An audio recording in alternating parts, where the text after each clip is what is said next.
भोजन करत बोल जब राजा, नहीं आये तजी बाल समाजा।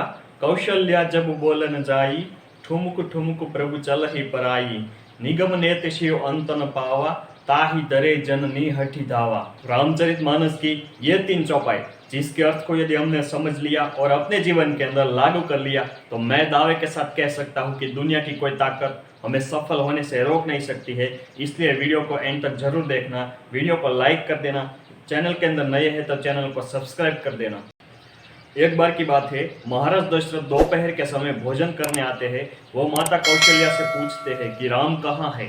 माता कौशल्या उसे जवाब देती है कि राम बाहर बच्चों के साथ खेल रहे हैं, आप जाइए और उसे बुला कर लाइए, भोजन तैयार है, मैं खाना परोस देती हूँ। महाराज दशरथ बाहर खड़े होकर राम को आवाज देकर बुलाते हैं, राम आओ, भोजन तैयार है, खाना खा लो। मगर राम नहीं आते हैं। अब यदि पिता बुला रहे और पुत्र नहीं आ रहे, यह तो मर्यादा का उल्लंघन है। और श्री राम तो मर्यादा पुरुषोत्तम है, वे तो मर्यादा का उल्लंघन नहीं करते। महाराज दशरथ बुला रहे हैं और राम नहीं आ रहे हैं, तो उसके पीछे 2 कारण हैं। पहला कारण, अब गौर करें गोस्वामी तुलसीदास जी ने रामचरितमानस के अंदर क्या लिखा है।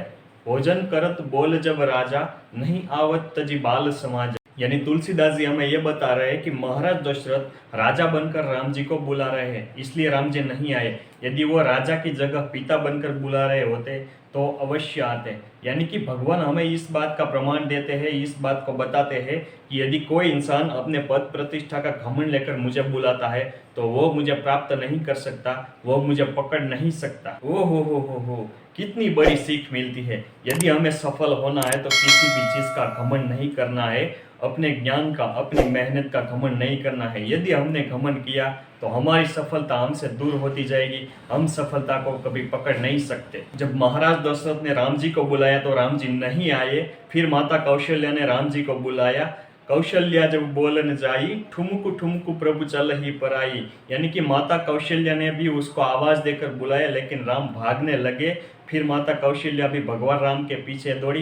निगम नेत शिव अंत न पावा, ताहि दरे जननी हठी धावा। और माता कौशल्या ने राम जी के पीछे दौड़कर राम जी को पकड़ लिया और राम जी को महाराज दशरथ की गोद में बिठा दिया। इसी बात के अंदर दूसरा कारण छिपा है कि महाराज दशरथ के बुलाने पर राम जी क्यों नहीं आए। महाराज दशरथ खड़े होकर राम जी को आवाज देकर बुला रहे थे, इसलिए राम नहीं आए।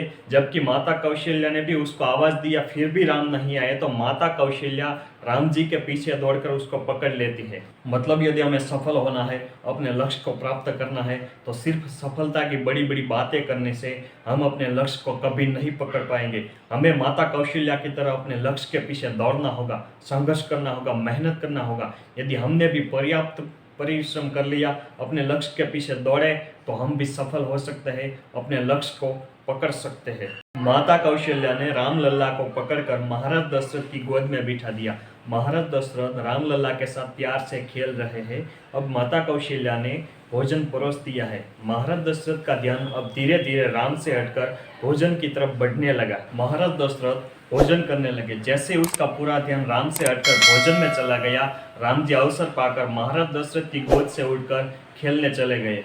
यह प्रसंग हमें बहुत बड़ी सीख देता है कि यदि हमने अहंकार किए बिना मेहनत और परिश्रम से अपने लक्ष्य को प्राप्त कर भी लिया, फिर भी महाराज दशरथ की तरह हमारा ध्यान राम से यानी अपने लक्ष्य से हटकर भोजन की तरफ यानी भोग विलास की तरफ, एंजॉयमेंट की तरफ, मौज मस्ती की तरफ चला जाता है, तो हमारा लक्ष्य, हमारी सफलता हमसे दूर हो जाती है। मौज मस्ती करना, एंजॉयमेंट करना, भोग भोगना, यह कोई गलत बात नहीं है। ईश्वर ने हमें जो ये अनमोल जीवन दिया है, उसके अंदर मौज मस्ती करना भी जरूरी है। मगर मौज मस्ती के अंदर इतना भी न डूब जाए कि हमारी सफलता, हमारा लक्ष्य हमारे हाथों से चला जाए। इसलिए हमेशा पहले सफल हो जाना चाहिए, बाद में मौज मस्ती करनी चाहिए। पहले लक्ष्य, बाद में मौज मस्ती। आधी अधूरी सफलता के साथ हमें एंजॉयमेंट नहीं करना है, वरना हमारी सफलता हमारे हाथ से निकल जाएगी। वीडियो कैसा लगा कमेंट करना ना भूलें, वीडियो को शेयर भी करें। फिर मिलेंगे अगले वीडियो में, तब तक के लिए धन्यवाद। राधे राधे।